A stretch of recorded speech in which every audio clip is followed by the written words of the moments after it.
A time for Samaritans. There is a story that echoes through the centuries, growing more urgent with each passing age. In the Gospel of Luke, chapter 10, Jesus tells of a man beaten and left bleeding on the roadside.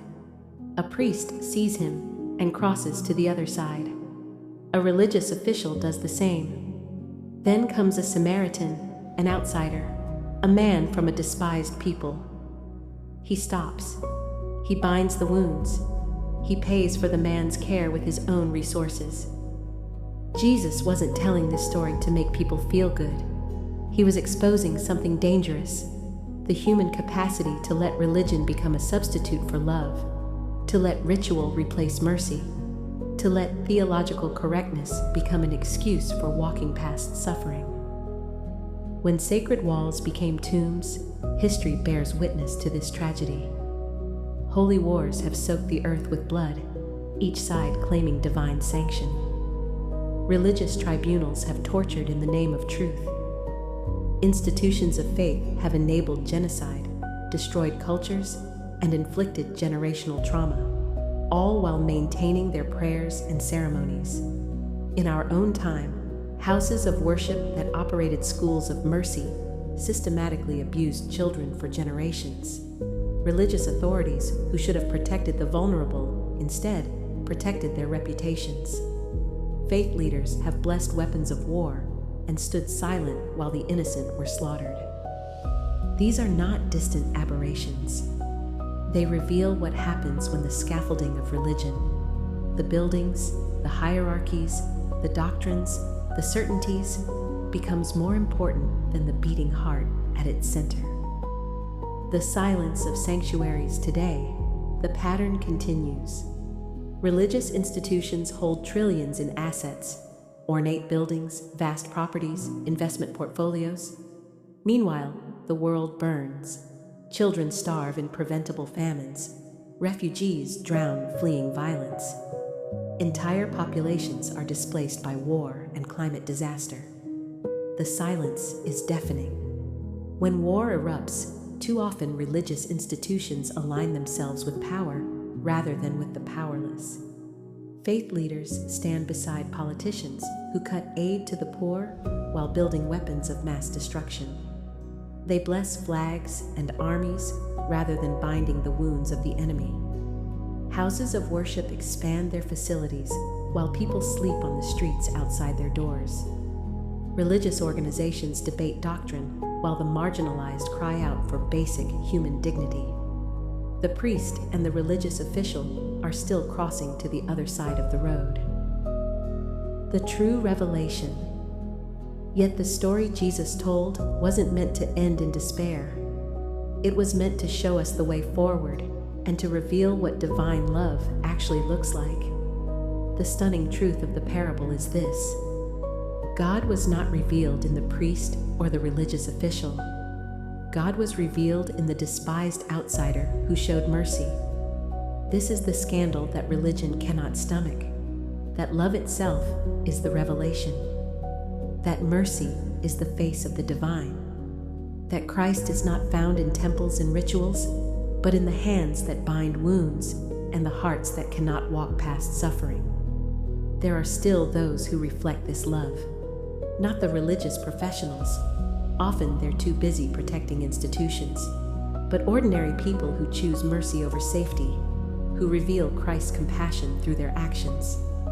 There are those who have left prestigious positions to serve in the poorest places on earth. Those who have given their lives to bring healing to forgotten communities. Those who feed the hungry, not with sermons, but with bread. Those who house the homeless, not with theology, but with shelter. Countless small acts of mercy happen daily, often by people who walked away from empty religious observance to find Christ on the streets, in the suffering, in the face of the neighbor in need. The mirror. The parable in Luke 10 is a mirror held up to every generation. The question it asks is not, "Who is my neighbor?" but "What will I do when I see someone suffering?" The priest and the religious official had reasons for passing by. The wounded man might be dead. Touching him could compromise their ritual purity. They had temple duties, responsibilities, reputations to protect. Their religion gave them permission to walk away. But the Samaritan had nothing to protect. No religious standing to lose. No purity to maintain. No reputation to guard. He was free to simply love. This is the revelation, that the divine is found more often in the hands of the outcast who shows mercy than in the hearts of the religious who maintain their purity. Love is Christ revealed. Mercy is the face of God. Not in buildings, not in doctrines, not in ceremonies. In the act of stopping when everyone else walks by. Come out and come alive. If you find yourself in a religious institution that prioritizes its preservation over people's pain, that builds monuments while people starve, that aligns with power while the marginalized cry out, you have permission to leave. Jesus didn't call people to religion. He called them to follow him. And his path led to the wounded, the marginalized, the forgotten.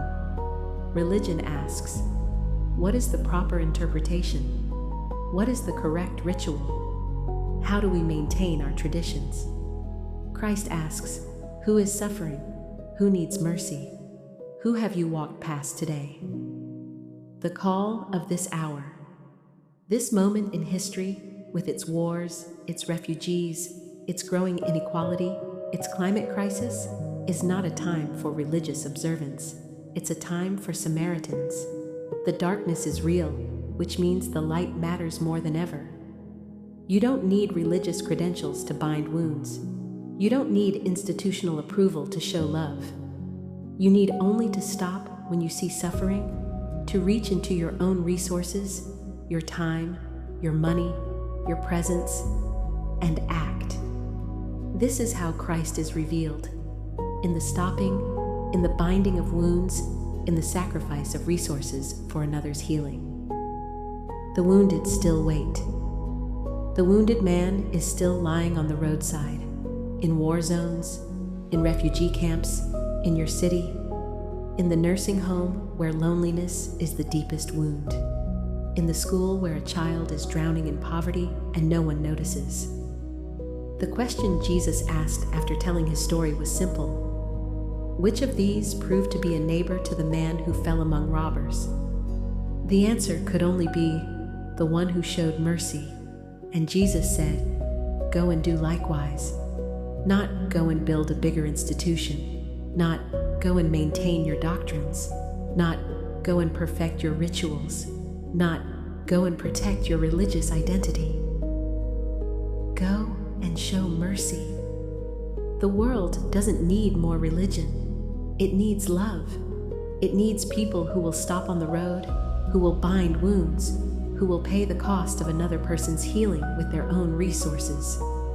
That is Christ revealed, not in temples, but on the roadside, not in preservation, but in sacrifice, not in religion, but in love made visible. Choose this day.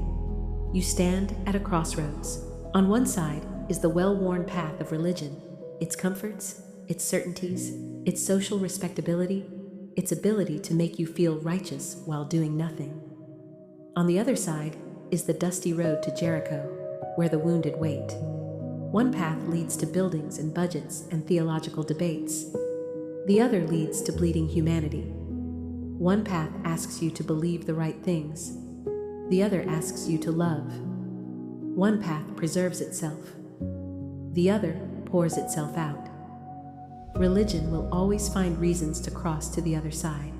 It has duties to attend to, purity to maintain, institutions to protect. But love stops. Mercy kneels. Christ is revealed.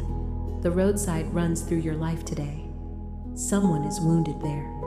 The question is not whether you have the right beliefs or the proper credentials or the correct theology.